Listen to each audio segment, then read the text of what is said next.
نہایت ہی واجب الاحترام میرے بزرگوں، دوستوں اور بھائیوں، اس سے پہلے مختلف جمعۃ المبارک جو گزرے ہیں ان پہ حضرت ابراہیم علیہ السلام کی مالی قربانی، نعرہ نمرود میں چھلانگ لگانے کی جانی قربانی، جناب حضرت اسماعیل علیہ السلام کی گردن پہ چھری چلا کر اولاد کی قربانی کا تذکرہ کیا، لیکن پروردگار عالم کا ایک اپنا دستور ہے کہ جو لوگ اس کی راہ پہ قربانیاں دیتے ہیں پھر اللہ تعالیٰ ان کو نوازتا ہے، ان پہ کرم نوازیاں فرماتا ہے اور ان پہ مہربانیاں فرماتا ہے اور ان کو کئی طرح کی شانیں عطا کی جاتی ہیں۔ اسی طرح ایک یہ شان بھی ہے کہ خانہ کعبہ کی تعمیر جو ہے وہ حضرت ابراہیم علیہ السلام اور حضرت اسماعیل علیہ السلام کے حصے میں ہے۔ اس کی ایک پوری تاریخ ہے۔ جمعۃ المبارک اس مختصر وقت میں اس کو اختصار کے ساتھ بیان کرنے کی کوشش کرتا ہوں کہ سب سے پہلے تو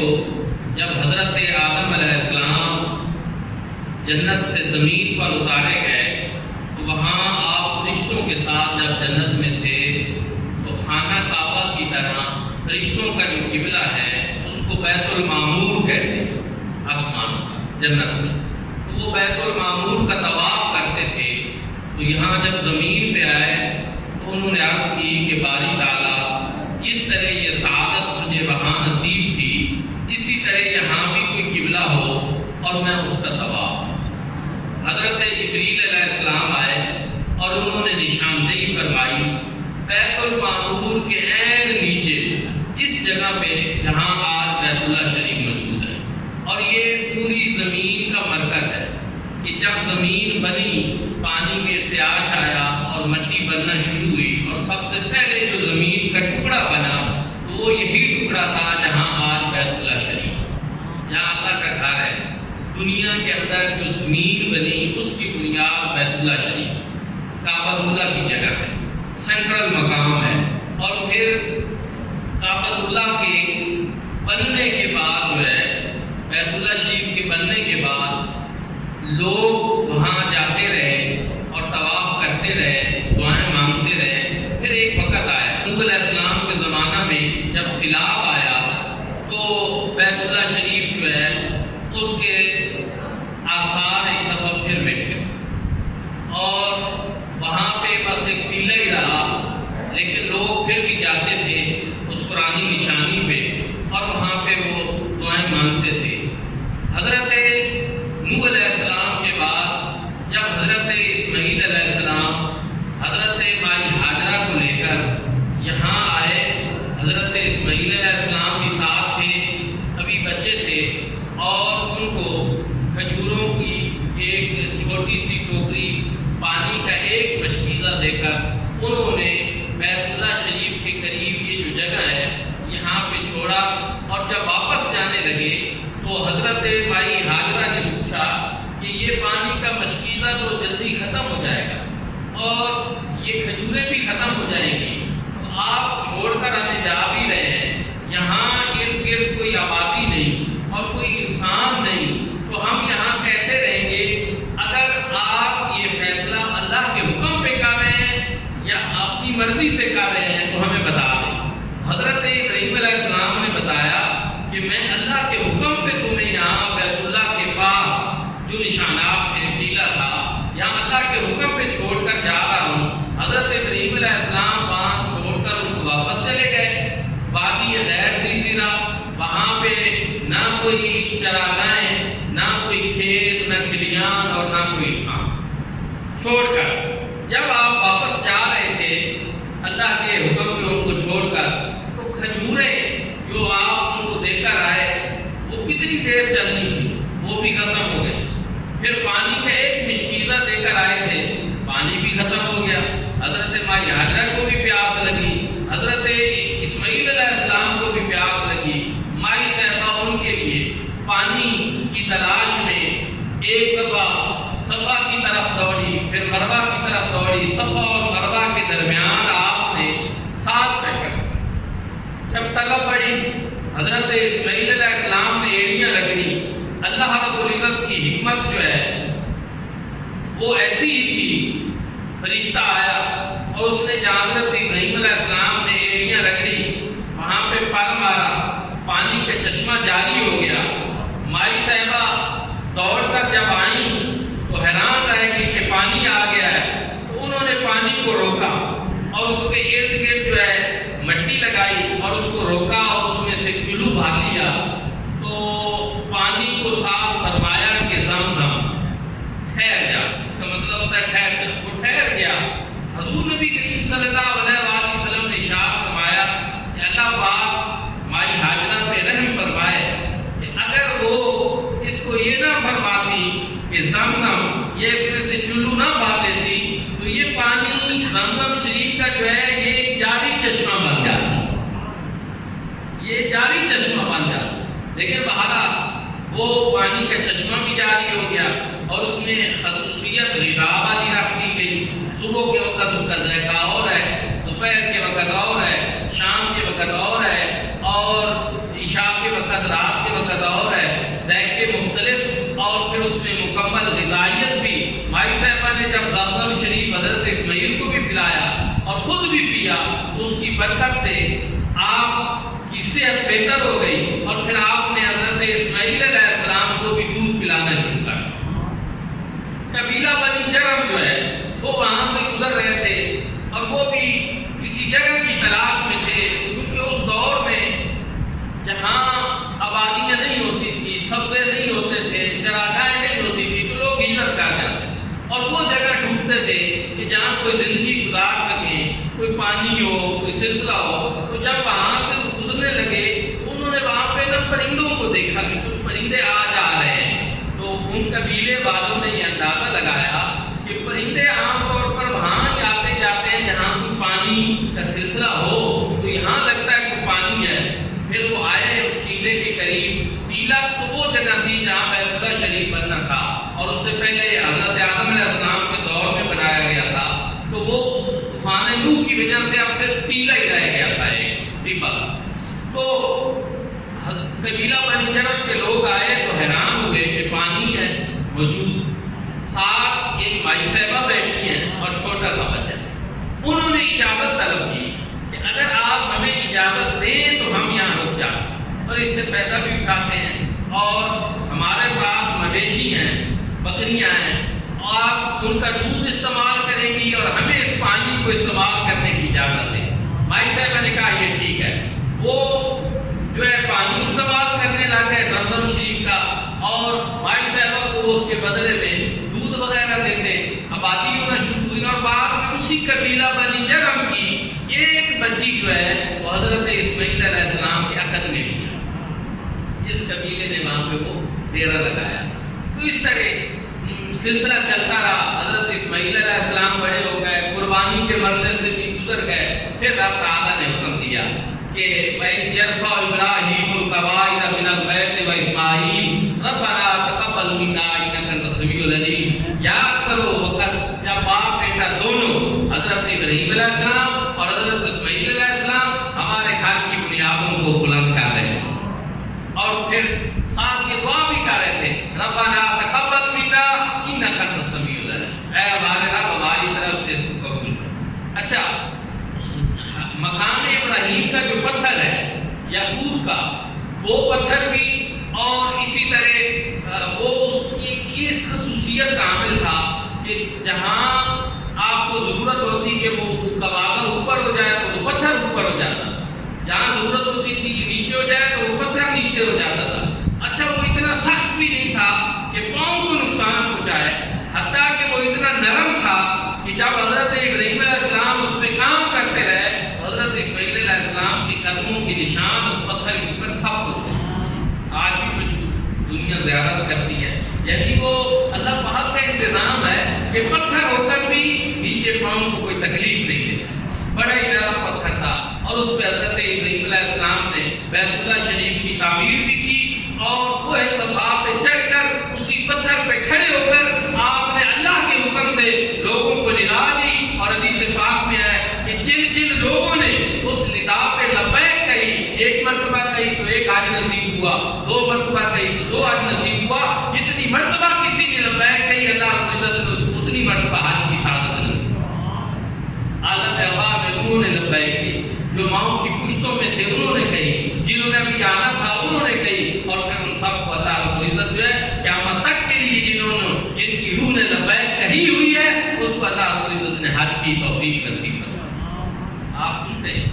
کہ مرتبہ ایسے آپ کو کوئی نہ کوئی زندگی میں ملا ہوگا تو حج کا کیا آیا ہوگا تو آپ پوچھیں گے کہ کیسے گئے، کیسے پروگرام بنا؟ یار میرے پاس تو بس ہے نہیں، کوئی نہیں تھے، بس دل کیا اور پتہ نہیں ایسے انتظام ہو گیا اور میں چل۔ سر بات تو یہ ہے کہ لبیک جو کہی ہوئی ہے، منظوری ہوئی ہے، حضرت ابراہیم علیہ السلام کی دعوت پہ وہ لبیک جس نے کہی ہوئی ہے جانا ہے اس نے۔ اب انتظام کیسے ہونا ہے یہ اللہ پاک کی طرف سے ہے کہ وہ کیسے کرتا ہے، اور لوگ وہ آتے ہیں جن کے مقدر میں اور نصیب میں یہ لکھا ہوتا ہے۔ اور یہ ایسے لوگ بھی دیکھیں پیسے جمع کراتے رہتے ہیں، نمبر نہیں آتا، باری نہیں آتی، جانا نصیب نہیں ہوتا۔ یہ بھی چیز ہے کہ ان کا دل تو کرتا ہے لیکن چونکہ وہ لبیک نہیں کہی ہوئی تو وہ کام نہیں کرتا، ایک یہ بھی چیز ہے۔ پھر جو ہے بیت اللہ شریف جو ہے وہ بنا دیا گیا اور اس کی عمارت کھڑی کر دی گئی۔ اس وقت وہ مستطیل نما تھا۔ بیت اللہ شریف کے پاس ایک چھوٹی سی دیوار ہے گول سی، اس کو حتیم کہتے ہیں، جہاں عذاب رحمت کا پانی بھی گرتا ہے۔ یہ حتیم کا حصہ نشاندہی کرتا ہے اس بیت اللہ شریف کی جو حضرت ابراہیم علیہ السلام نے تعمیر کی، اس جگہ پہ ہوا تھا، یہ بھی اس میں شامل تھی۔ لیکن بعد میں قریش نے چاہا کہ ہم اس کی ایک نئی تعمیر کریں، اب عمارت مسیدہ ہو گئی ہے اور وہاں ایک خاتون تھی جو اس میں چراغ روشن کرتی تھی بیت اللہ شریف میں، اور ایک مرتبہ اس کی وجہ سے چھت کو آگ لگ گئی، لکڑیوں کی چھت تھی تو چھت بھی جل گئی، عمارت کالی دھوئیں والی ہو گئی، پرانی سیاہ ہو گئی اور ساری چیزیں۔ تو قریش نے فیصلہ کیا کہ ہم نیا بیت اللہ تعمیر کریں۔ تو قریش کے اس فیصلے کے مطابق جب بیت اللہ شریف کی تعمیر شروع ہوئی انہوں نے فیصلہ یہ کیا کہ اس میں ہم جو رقم لگائیں گے، جو مال لگائیں گے وہ حلال کا، سود کا پیسہ، کوئی دو نمبری والا پیسہ، کوئی کسی قسم کا اس میں نہیں لگائیں۔ تو چونکہ حلال کی کمائی شرط رکھی گئی تو وہ ان کے پاس وسائل ہی اتنے بنے کہ کچھ حصے کی نشاندہی کر کے حتیم کی انہوں نے اس کو چھوڑ کر پھر بیت اللہ شریف بنا دیا کہ ہم سارا نہیں بنا سکتے، چلو اتنا بنا دیں۔ انہوں نے بنا دیا، اللہ کا گھر بن گیا۔ بہرحال حضرت ابراہیم علیہ السلام نے جب اللہ کا گھر بنا دیا تو پھر انہوں نے یہ دعا بھی کی، ربنا وابعث فیہم رسولا، اے اللہ اس گھر کو بنانا ہمارا کام تھا، اب اس کو بسانے والا رسول کو اس میں بھی۔ حضور نبی کریم صلی اللہ علیہ وسلم کی آمد کی دعائیں کی اور حضرت ابراہیم علیہ السلام اور حضرت اسماعیل علیہ السلام نے کوئی اس خلوص سے اللہ کے گھر کی بنیاد رکھی کہ آج آپ دیکھ لیں وہاں ہم کے حضرت ابراہیم علیہ السلام کی دعا میں یہ بھی تھا کہ میں وادی غیر ذی زرع میں ان کو چھوڑ کر جا رہا ہوں، اے اللہ ان کو ہر طرح کے پھل عطا فرما۔ آپ دیکھیں کہ وہاں نہ کوئی سبزہ ہے، نہ کوئی ارد گرد جو ہے جنگلات ہیں، نہ کچھ ہے، لیکن اس کے باوجود دنیا جہان کے پھل وہاں پر آپ کو ملتے ہیں۔ دنیا جہان سے لوگ وہاں پہ جاتے ہیں، وہاں برتتے ہی برتتے ہیں، رحمتے ہی رحمتے ہیں۔ اچھا اس میں آپ یہ دیکھیں کہ ایک پیغمبر اپنی بیوی کو اور ساتھ بچے کو وہاں تنہائی میں اکیلے چھوڑ کر جا رہا ہے، یہ کوئی کم ازمائش ہے، یہ کوئی کم امتحان ہے۔ انہوں نے پوچھا اپنی مرضی سے چھوڑ کر جا رہے ہو؟ کہا اللہ کی مرضی سے۔ مائی ہاجرہ سلام اللہ علیہا نے جواب دیا، انہوں نے کہا اگر اللہ کی مرضی سے چھوڑ کر جا رہے ہیں تو پھر ہمیں پریشان ہونے کی ضرورت نہیں، ہماری رکھوالی بھی اللہ پاک ہے۔ کتنے مضبوط ایمان تھے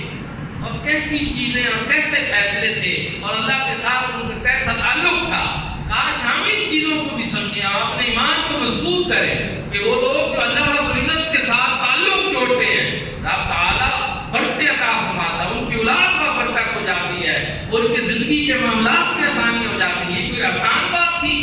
آج آپ دیکھیں ہمارے گھروں میں ہماری بیویاں ہوتی ہیں، ہر طرح کی سہولتیں ہوتی ہیں، پھر بھی نافرمان اور ناشکر گزار ہو۔ لیکن ایک فرما بردار بیوی وہ بھی ہے کہ جو اتنے دور مصر سے کہاں آپ دیکھیں بیت اللہ شریف ہے، اتنے دور ان کا شوہر اللہ کے حکم ہوا وہاں چھوڑا ہے، چھوڑ کیوں اللہ پاک چاہتے تھے میں نے اپنے گھر کو آباد کر لی؟ حکمت خدا بندی تھی، فرشتوں سے بھی بنوایا جا سکتا تھا، لیکن رب تعالیٰ چاہتے تھے دنیا کو میں بتاؤں کہ میں چاہوں تو میں اپنے گھر کو اس طرح بھی آباد کروں۔ اس طرح بیت اللہ شریف کی تعمیر ہوئی اور لوگ حج کے لیے وہاں پر جانا شروع ہوئے۔ صفا و مروہ کی وہ یاد جو جناب مائی ہاجرہ کی، جو اللہ کی ایک ولیہ تھی، صالحہ، متقیہ اور ایک نیک سیرت خاتون تھی، اللہ کی ولیہ، اللہ کی بندی، اللہ رب العزت کو ان کی ادا اتنی پسند آئی کہ قیامت تک کے لیے حاجیوں کو حکم دے دیا کہ صفا و مروہ پہ تم بھی دوڑ جاؤ۔ یہاں پہ ان لوگوں کو بھی سوچنا چاہیے جو اللہ والوں کے ساتھ محبت کرنا، تعظیم کرنا، ان کے ساتھ نسبت والی چیزوں کا احترام کرنا، ان کو شرک قرار دیتے ہیں، تو ان کو بھی چاہیے کہ وہ اس بات پہ غور کریں کہ وہ نسبت، وہ یادگار جو ایک پیغمبر کی بھی نہیں بلکہ ایک پیغمبر کی بیوی، ایک پیغمبر کی ماں، ایک متقیہ صالحہ نیک پاک خاتون اللہ کی بندی کی یادگار ہے، رب تعالیٰ نے قیامت تک کے لیے اس کو یادگار رکھا اور فرمایا کہ صفا والمروہ من شعائر۔ یہ شرک اور بدعت کہتے نہیں بنے، فرمایا یہ اللہ کی شعار ہے، شعار اسلام ہے، شعار اللہ ہے، ان کی تعظیم کرو، ان سے محبت کرو اور یہاں پر اسی طرح دوڑ لگا۔ جہاں اللہ کی بندی نے دوڑ لگائی وہاں دوڑ لگا، جہاں ایسا چلی وہاں ایسا چلی۔ اور حالانکہ وہاں پہ مائی صاحبہ دوڑی تھی، وہاں عورتوں کو دوڑنے کا حکم ہوتا، مردوں کو نہ ہوتا، تو فرمایا کہ نہیں، عورتوں کا پردہ بھی قائم رہے، کیونکہ جب مائی صاحبہ دوڑی تھی تو وہاں اس وقت وہاں کوئی اور بندہ دیکھنے والا نہیں تھا، تو اب عورتیں وہاں پر اپنے دامن کو سمیٹ کر چلیں اور مرد جو ہے جہاں پر مائی صاحبہ دوڑی تھی وہ سخت رہ کے اب حکومت نے لگا دی ہیں، وہ وہاں پہ دوڑیں اور باقی پہ چلیں اور ساتھ پھیرے جو ہیں صفا و مروہ کے وہ پورے۔ دوستان ذوالفقار وہاں پر مقام ابراہیم ہے، وہ پتھر جس پہ جناب ابراہیم علیہ السلام نے اللہ کے گھر کی تعمیر کی، وہ پتھر جس پہ کھڑے ہو کر حضور نبی کریم صلی اللہ علیہ وآلہ وسلم کی آمد کی دعائیں کی۔ حضرت عمر رضی اللہ تعالیٰ عنہ حضور علیہ السلام کے پاس وہاں گئے، مقام ابراہیم کے پاس۔ حضرت عمر نے حضور صلی اللہ علیہ وآلہ وسلم کو کہا کہ میرا دل یہ کہتا ہے کہ اللہ پاک ہمیں اجازت دے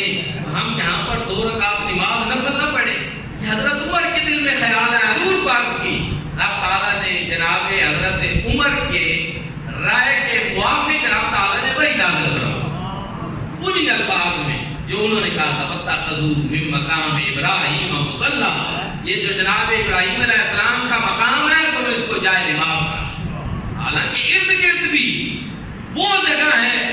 جو مسجد حرام ہے جہاں ایک نماز کا ثواب 1 لاکھ کے برابر، لیکن اس میں بھی مزید رب تعالیٰ نے وہ پتھر جو جناب ابراہیم علیہ السلام کے قدموں کو چومتا رہا، جس کو نسبت ہوئی اللہ کے نبی کے قدموں سے، رب تعالیٰ نے فرمایا تم اس کو بھی مقام ابراہیم کو بھی جائے مصلی بنا، یہاں پر نفل پڑھو۔ اب پوری مسجد حرام میں نفل پڑھنے کا ثواب ہے لیکن وہاں پر بھی پڑھو۔ طواف حاجی کر لیتے ہیں جب فارغ ہوتے ہیں تو وہاں پر 2 رکعت نماز ہے۔ وہ اتفاق یہ کہ وہاں پہ جو ہے نا وہ صفائی کرنے کے لیے مختلف جگہوں پہ کبھی کبھی وہ کہتے ہیں آپ ادھر نماز پڑھیں، ادھر ہم یہ کر رہے ہیں وہ کر رہے ہیں، اس طرح۔ وہ جب ایک طواف کے بعد میں نے بھی چاہا کہ میں وہاں پہ اب نفل پڑھوں تو وہ ایک ان کے جو متوع ہے وہ آ گیا، اس نے کہا کہ ادھر نہ پڑھیں جو ادھر پڑھیں۔ تو میں نے اس سے پوچھا، تھوڑی بہت عربی مجھے بھی آتی ہے، میں نے کہا ادھر کیوں پڑھوں ادھر کیوں نہ پڑھوں؟ اس نے کہا نہیں، پوری مسجد جو ہے نا کل مسجد حرام ہے مقام ابراہیم۔ میں نے کہا افسوس کی بات ہے، قرآن کو نہ بدلو، قرآن میں مقام ابراہیم اسی جگہ کو کہا وَاتَّخَذُوا مِن مَّقَامِ إِبْرَاهِيمَ مُصَلًّى، یہاں ہی مقام ابراہیم ہے، پوری مسجد تو مسجد حرام ہے، وہ تو وہاں پہ تو نماز لوگ پڑھتے ہی ہیں، لیکن یہاں پہ ہمیں پڑھنے کا اللہ نے حکم دیا ہے مقام ابراہیم۔ تو پھر وہاں پہ بارہ اس نے بات چھوڑ دی اور میں نے نفل پڑھے۔ کہنے کا مقصد یہ کہ یہ بڑا وہ چیزیں جن کو اللہ کے نیک بندوں کے ساتھ نسبت ہو جاتی ہے، اللہ کے بندوں کی تعظیم محبت تو پھر بلند مقام ہوا نا، جو ان کے قدموں کے ساتھ چیزیں لگتی ہیں رب تعالیٰ ان چیزوں کو بھی بابرکت بنا۔ اچھا پھر یہ کہتے ہیں کہ مورتیاں ہوتی ہیں، پتھر ہوتے ہیں، فلاں ہوتا ہے، بیت اللہ شریف جس میں 360 بت رکھے ہوئے تھے پتھر کے، لات، ہبل، عزا وغیرہ، حضور علیہ السلام نے سارے بتوں کو نکلوا دی، لیکن وہ پتھر جس میں جناب ابراہیم علیہ السلام کے قدم لگے ہوئے ہیں وہ آج بھی اللہ کے گھر میں بیت اللہ شریف میں ملتے، اور یہ بتا رہا ہے کہ سارے پتھر برابر نہیں ہوتے، بہت اور چیزیں ہوتی ہیں، اللہ کے نبیوں اور ولیوں سے نسبت والی چیزیں اور ہوتی ہیں، یہ قرب خدا کا ذریعہ ہوتی ہے، یہ شاعر اللہ ہوتی ہیں، ان کی تعظیم کی جائے، ان سے محبت کی جائے، ان کو شرک اور بدعت قرار نہ دیں۔ دوستان اسلام، پھر حضرت ابراہیم اور حضرت اسماعیل علیہ السلام نے جب اللہ کا گھر بنایا، طواف ہوتا رہا، اچھا جب بن رہا تھا بیت اللہ شریف، حضرت ابراہیم علیہ السلام نے حضرت اسماعیل کو یہ بھی فرمایا کہ میں یہ تعمیر کر رہا ہوں، تم جاؤ ایک پتھر ایسا ڈھونڈ کر لاؤ جس کو ہم اس گھر میں یہاں پر لگائیں، جو نشانی ہو کہ طواف لوگ کہاں سے شروع کریں اور کہاں پہ ختم کریں، لوگوں کو پتہ چلے، تو اس لیے ایک پتھر ڈھونڈ کر لاؤ۔ وہ پتھر ڈھونڈنے کے لیے گئے تو جبریل امین کو اللہ رب العزت نے حکم دیا، وہ جنت سے، اس وقت اس کا نام حجر ابیض تھا، جنت سے سفید نورانی پتھر لے کر آئے اور حضرت ابراہیم علیہ السلام کو بھیجے، جس کو آج حجر اسود کہتے ہیں۔ یہ جنتی پتھر ہے، اس کو لگا دو، یہ نشانی بنے گی۔ حجر اسود لگا دیا گیا، جنت سے آیا ہوا قیمتی پتھر ہے، اور آج کل اس کی سعودی حکومت نے ایک خاص قسم کے کیمروں سے بھی تصویریں جاری کی ہیں، جو دیکھ کر اندازہ ہوتا ہے کہ اللہ رب العزت کی جنت کتنی خوبصورت ہے۔ اچھا، حضور نبی کریم صلی اللہ علیہ وآلہ وسلم نے ارشاد فرمایا کہ اگر مقام ابراہیم جو یقوت کا پتھر ہے اور یہ حجر اسود، ان کی روشنی کو اللہ رب العزت پردوں میں نہ ڈھانپ لیتا تو قیامت تک کے لیے دنیا، زمین اور آسمان کو یہ ہمیشہ روشن رکھے، اتنی ان میں روشنی تھی، اور اس وقت بھی وہ اتنی روشنی دیتا تھا کہ پورا حرم پاک جو ہے وہ اس کی روشنی سے منور ہو جاتا تھا رات کے وقت۔ حجر ابیض جو ہے پھر وہ امت کے گناہوں کو چوس چوس کر سیاہ پتھر بن گیا اور اس کو حجر اسود کہا جاتا ہے۔ اچھا، حضور صلی اللہ علیہ وسلم نے فرمایا اس پتھر کی 2 آنکھیں بھی، جن سے جو بھی قیامت تک کے لیے طواف کرتے ہوئے اس کو چومے گا، اس کو استعلام کرے گا، کہ رش ہو تو پھر چومنے کا حکم نہیں ہے، پھر آپ وہاں سے گزرتے ہوئے اس کی طرف جو ہے ایسے استعلام اس کو کہتے ہیں وہ کرتے ہیں، اپنے ہتھیلیاں اس کی طرف سامنے کریں اور ساتھ اللہ اکبر کہیں، تکبیر کہیں اور آگے گزر جائیں، استعلام کریں، اس کا استقبال کریں، اس کو چومیں۔ فرمایا قیامت تک کے لیے وہ ہر آنے والے کی تصویر اپنے اندر محفوظ کر، اور قیامت کے دن وہ ان لوگوں کی شفاعت کریں۔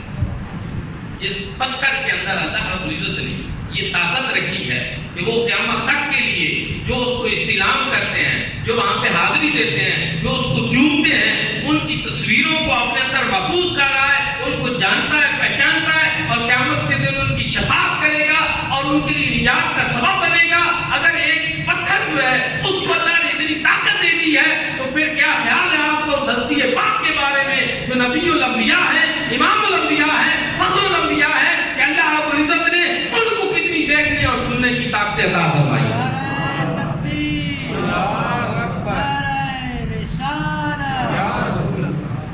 تو اللہ رب العزت جب چاہتے ہیں تو وہ پتھروں کو بھی اتنی طاقت عطا فرما دیتے ہیں، تو اس نے اپنے نبی کو سماعت اور بصر کی کتنی طاقت عطا فرمائی ہے۔ پھر بیت اللہ شریف کو جب قریش نے بنایا تو اس کے بعد جو ہے سن 74 ہجری کے اندر جو ہے پھر حضرت عبداللہ بن زبیر نے دوبارہ حضرت ابراہیم علیہ السلام کے جو جگہ تھی اس کے اوپر اس کی پھر تعمیر کروا کے اس کے 2 دروازے لگا دیے۔ قریش نے 1 دروازہ لگایا، انہوں نے پھر 2 دروازے لگا دیے اور اس کی تعمیر کروائی۔ پھر سن 74 ہجری میں حجاج بن یوسف نے پھر دوبارہ اس کعبۃ اللہ شریف کو شہید کر کے دوبارہ جو ہے قریش کی جو تعمیر ہے اس کے اوپر جو ہے دوبارہ تعمیر کر۔ ہارون الرشید جب خلیفہ بنا تو اس نے علماء کی مجلس بنائی اور اس نے کہا کہ میں یہ چاہتا ہوں کہ میں یہاں پہ اس کی حضرت ابراہیم علیہ السلام کے طریقے کے اوپر جو ہے میں اس کی دوبارہ تعمیر کروں۔ علماء نے منع کر دیا، انہوں نے کہا حضور نبی کریم صلی اللہ علیہ وآلہ وسلم نے جب حجۃ الوداع کے موقع پر آخری حج فرمایا، حضور صلی اللہ علیہ وسلم نے یہ فرمایا کہ چاہتا تو میں بھی یہ ہوں کہ میں اس کی حضرت ابراہیم علیہ السلام کی بنیادوں کے اوپر دوبارہ تعمیر کراؤں، لیکن چونکہ لوگ ابھی نئے نئے مسلمان ہوئے ہیں تو مجھے اندیشہ ہے کہ اختلاف کھڑا ہو جائے گا، اس لیے اس کو باقی رہنے دیں۔ حضور صلی اللہ علیہ وسلم نے بھی باقی رہنے دیا، تو اب جو ہے عبداللہ بن زبیر نے حضرت ابراہیم کے بنیادوں پہ تعمیر کرائی ہے، حجاج نے پھر قریش پہ کروائی ہے، اب آپ پھر حضرت ابراہیم پہ کروائیں گے، تو پھر قیامت تک یہ ایک نا عجیب سا سلسلہ بن جائے گا کہ کوئی اس طرح کرتا رہے گا، کوئی اس طرح کرتا رہے گا، تو آپ اس کو اسی پہ رہنے دو، اور پھر سن 1044 ہجری میں دوبارہ جو ہے اس کی بہتری کی گئی، اسی بلڈنگ کی، اسی کی، اور اس کو جو آج بھی اپنی حالت میں موجود ہے، جس کی آپ لوگ زیارت کرتے ہیں۔ پھر جو ہے مختلف روایات ہیں کہ اس پہ غلاف کس نے شروع کیا، لیکن پہلے پوری دنیا سے مختلف ممالک سے غلاف تیار ہو کر جاتا تھا، مصر سے بھی، اور ایک دفعہ پاکستان بننے کے بعد جو ہے پاکستان کو بھی یہ اعزاز حاصل ہوا کہ یہاں لاہور سے بھی غلاف کعبہ تیار ہو کر گیا، اور پورے پاکستان میں ٹرین کے ذریعے اس کو پھرایا بھی گیا، زیارت کی لوگوں نے۔ اور پھر اس کے بعد اب جو ہے اس کا وہ غلاف صرف سعودی حکومت جو ہے وہ تیار کراتی ہے، اور اس میں سعودی بادشاہ کا بھی ساتھ نام لکھا جاتا ہے۔ یہ اللہ کا گھر، وہ جگہ جہاں حضرت ابراہیم علیہ السلام، حضرت اسماعیل علیہ السلام کی یادیں موجود ہیں، اور اللہ رب العزت کو ان کی یادوں کے ساتھ اتنی محبت ہے کہ قیامت تک کے لیے ان کو یادگار بنا دیا۔ وہ لوگ جو قربانیاں دیتے ہیں رب کے نام پہ، وہ لوگ جو رب کو یاد کرتے ہیں، وہ لوگ جو رب تعالیٰ کے نام پہ اپنا تن من دھن وار دیتے ہیں، رب تعالیٰ ان کا نام و نشان مٹنے نہیں دیتا۔ قیامت تک کے لیے سنت ابراہیمی ہو رہی ہے، قربانی ہو رہی ہے۔ دوستان ذکر قربانی کے حوالے سے ان 10 دنوں میں جنہوں نے قربانی کرنی ہو اور جنہوں نے نہ بھی کرنی ہو، وہ حجامت نہ بنوائیں، ناخن نہ ترواشیں، اور منہ زیر باغ ناف جو ہیں وہ بھی نہ ترشوائیں۔ یہ کیا ہے؟ یہ مستحب عمل ہے۔ ایک بات یاد رکھنا، یہ فرض نہیں، یہ واجب نہیں، یہ ایک مستحب عمل ہے۔ حدیث پاک میں جو ہے اس کی فضیلت آئی ہے، اس لیے یہ ایک چیز ہے۔ لیکن اگر کسی کے 40 دن سے زیادہ ہو گئے ہوں تو اس کو چاہیے کہ وہ حجامت کروا دی، لیکن باقی لوگ انتظار کریں، قربانی کر کے وہ جو ہے اپنے ناخن ترشوائیں، اور جو قربانی کرنے والے ہیں ان کو بھی اجر ملے گا، اور جو قربانی کرنے والے نہیں ہیں اگر وہ اس پر عمل کرتے ہیں تو ان کو بھی قربانی جتنا ثواب ہے۔ پھر اس کے ساتھ ساتھ یہ قربانی کی کھالیں جو ہیں وہ آپ جامعہ مدینہ النبی میں جمع کروائیں۔ گورنمنٹ سے ہر سال ہم باقاعدہ منظوری لیتے ہیں، آپ کا اپنا ادارہ ہے۔ جب اتنا بڑا جانور اللہ کے راستے پہ آپ قربان کر دیتے ہیں تو اس کی کھال بھی صدقہ کریں، جو اس کی گردن میں رسی ہو وہ بھی صدقہ کریں، اور جو ذبح کرنے والا ہے جانور کی کھال اور رسی اور کوئی چیز بھی اس ذبح کرنے والے کو بطور اجرت نہیں دی جا سکتی، اجرت اپنی پاس سے دیں، اور اس کی جتنی چیزیں ہیں وہ آپ صدقہ کریں۔ گوشت جو ہے قربانی کے جانور کا اگر آپ چاہیں تو سارا اللہ کے راہ پہ صدقہ کر دیں، یہ بھی درست ہے۔ چاہیں تو آدھا صدقہ کر دیں، آدھا گھر میں استعمال کریں، یہ بھی درست ہے۔ چاہیں تو آدھا گھر میں استعمال کریں، دوست احباب کی دعوت بھی کریں، رشتہ داروں کی دعوت بھی کریں، اور اللہ کے راہ میں مسکینوں کو صدقہ کریں، یہ بھی درست ہے۔ اور چاہے تو سارا خود کھا لیں، یہ بھی درست ہے۔ لیکن بہرحال چاہیے یہ کہ اس میں سے دوستوں کا، مسکینوں کا، غریبوں کا بھی حصہ نکالیں، اور جس پہ قربانی واجب ہے وہ قربانی ضرور کرے۔ گھر کے ہر فرد پہ واجب ہے تو آپ فرد کریں۔ یہ تصور غلط ہے کہ گھر کے ایک بندے کی طرف سے قربانی ہو جائے تو سب کی طرف سے ہو جاتی ہے۔ تو جامعہ مدینہ النبی میں کھالیں جمع کروانے کا ایک یہ ہے کہ یہاں ہمارا جو بچیوں کا مدرسہ ہے یہاں بندہ موجود ہوگا، ماسٹر صاحب بھی موجود ہیں، تو یہاں پہ آپ جمع کروا دیں، یہ آپ کے قریب آپ کے محلے میں یہ ہم ایک جگہ مقرر کر رہے ہیں، یہاں پہ بھی جمع کرا سکتے ہیں، ادارے میں بھی جمع کرا سکتے ہیں، اور کوشش کریں کہ فون کرنے کی بجائے کہ کھال اٹھا کر لے جائیں، آپ صدقے کی کھال خود پہنچائیں، کیونکہ اگر تو کر رہے ہیں نا صدقہ تو پھر اس کا اجر اس میں ہے کہ وہ خود پہنچائیں۔ اگر آپ نے کرنا ہے مدرسے والوں پہ احسان تو پھر ہمیں فون کر دیں، پھر ہم لے لیں گے۔ اللہ رب العزت کی بارگاہ میں یہ دعا ہے کہ وہ ہمیں عمل کی توفیق عطا فرمائے۔ باقی دعوانا الحمدللہ۔